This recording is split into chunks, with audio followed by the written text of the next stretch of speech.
नमस्कार साथियों। आज की कहानी एक सच्ची घटना पर आधारित है, जिसे सुनेंगे तो मजा आ जाएगा। कथा है कि एक छोटे से कस्बे में सेठ बाबूलाल जी अग्रवाल रहते थे, जो कि उस कस्बे के सबसे बड़े व्यापारी थे। लोग उन्हें बाबू बनिया के नाम से बुलाते थे। बाबू बनिया के बच्चे जब बड़े हो गए तो उनका कारोबार उनके बच्चों ने संभाल लिया।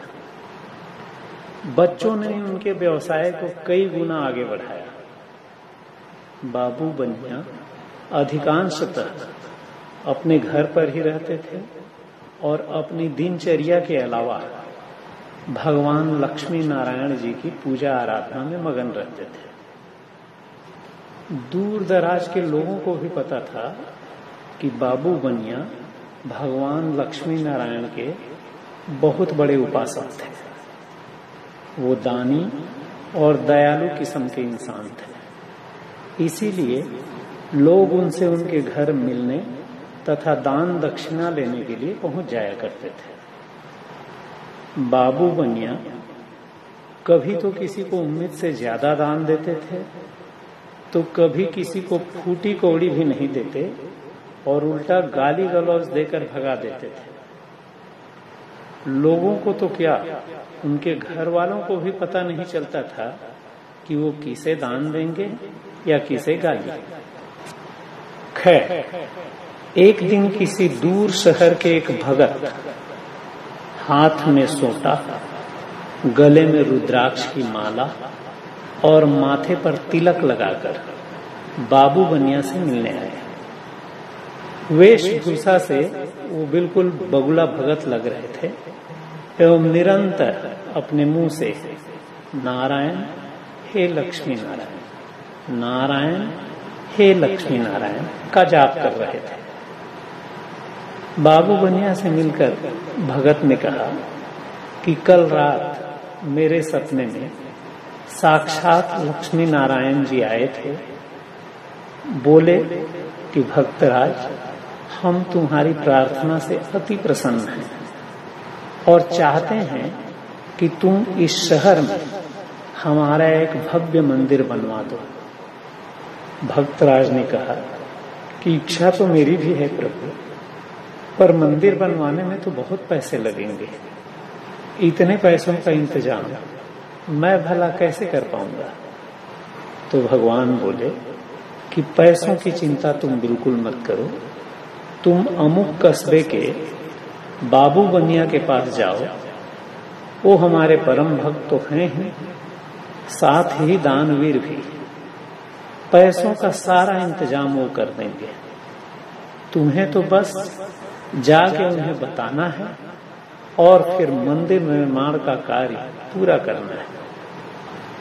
इतना सुनते ही मेरी नींद खुल गई, इसलिए आपके पास आया हूं। बाबू बनिया भक्तराज जी की बात सुनकर विनम्रता पूर्वक बोले, मंदिर बनाने में तो बहुत पैसों की जरूरत पड़ेगी, तो एक काम करिए कि आज की रात हमारे अतिथि गृह में रुकिए और भगवान की कृपा हुई तो कल सुबह हम पैसों का इंतजाम करने की कोशिश करेंगे। बाबू बनिया की बात सुनकर भक्तराज प्रसन्न हुए और रात उनके अतिथि गृह में रुक गए। दूसरे दिन एकदम भोर में सूरज उगने से पहले ही बाबू बनिया भक्तराज के पास पहुंच गए और बोले, चलिए जल्दी, सूर्योदय होने के पहले ही हमें पैसों को निकाल लेना है। भक्तराज बाबू बनिया की बात सुनकर अति प्रसन्न होते हुए पूछे कि कहाँ चलना है। बाबू बनिया बोले कि अभी अभी ही मेरा सपना भी टूटा है। आप ही की तरह रात में भगवान लक्ष्मी नारायण मेरे सपने में भी आए थे और बोले कि वो मेरे घर के सामने जो पीपल का पेड़ है उसके पास 5 फुट के गड्ढे में अकूत खजाना गड़ा हुआ है, जिसे सूर्योदय के पहले हम दोनों को ही खोद कर निकालना है। चलो जल्दी करो, कहीं सूर्योदय न हो जाए।